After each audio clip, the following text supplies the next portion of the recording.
had early signs in 1994 of the onset of cardiomyopathy. I was being tested for the Olympics, and they did an ultrasound of the heart and realized it was enlarged. I had issues with my breathing, and I felt more fatigued. Went into the hospital to get checked, and they discovered that I had sarcoidosis, an immune deficiency syndrome, and it attacks organs. So they would fitted me with a external defibrillator as part of a case study. Shocked my heart back into a normal rhythm and kept me alive. And then from there we proceeded to the next step, which was the ICD, the defibrillator, pacemaker, and that kept going off.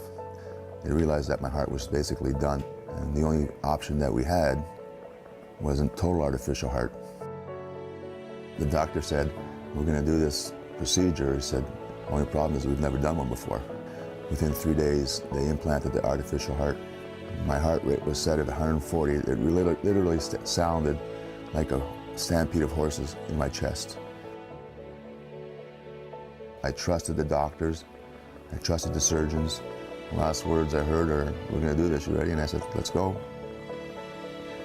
The biggest thing was when I woke up, the one time I realized how quiet it was. I got to be smart about things and make sure that I don't take the heart for granted. Without the funding of the American Heart Association, a lot of the people that I've met would probably not have survived to the point where they've gotten human hearts. So the research is basically done on funding, which is imperative. So if we can donate to the American Heart Association, that would be great. 1998, Mom had a triple bypass surgery, so we as a family all came together and watched her progress through that process. I used to get palpitations, little skip beats, and I was getting them more often, so I went to the doctor, but he said, "I think you have some blockages." But I felt very well, never got any chest pains or shortness of breath or anything. And I finally agreed that I would have an angiogram. I had an angiogram on Monday, and they kept me overnight, and I was operated on Tuesday morning. I'm thrilled that they caught it. Even though I ignored them for a year, I kept saying, "No, I feel fine."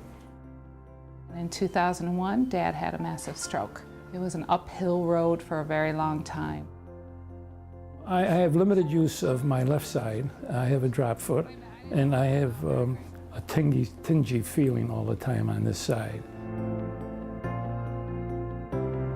A stroke is brain damage, so you have to repair that piece of your brain that was damaged during that stroke process. So it was a very long and difficult road. I've had, a lot of different tests, and it amazes me that they can do so much for heart. The most important thing is to keep the exercise. Anybody I hear having heart surgery, I said, "No, don't forget to exercise and keep it up." Because even the doctors say a lot of people give it up in 3 months, but here I am, and it's 15 years. I think the biggest thing with stroke patients, and again with help from experts in the American Heart Association, is you have to accept what's happened. We can't give up, but we can't look back either, and we have to accept where we are and move forward. And that's basically what it's all about, I guess, giving hope. You know, my mom and dad sit with me today because of the wonderful things the American Heart Association has done, all of the programs that has really funded through contributions by the members of our community and nationally. So it's just so important that we, all of us, give back.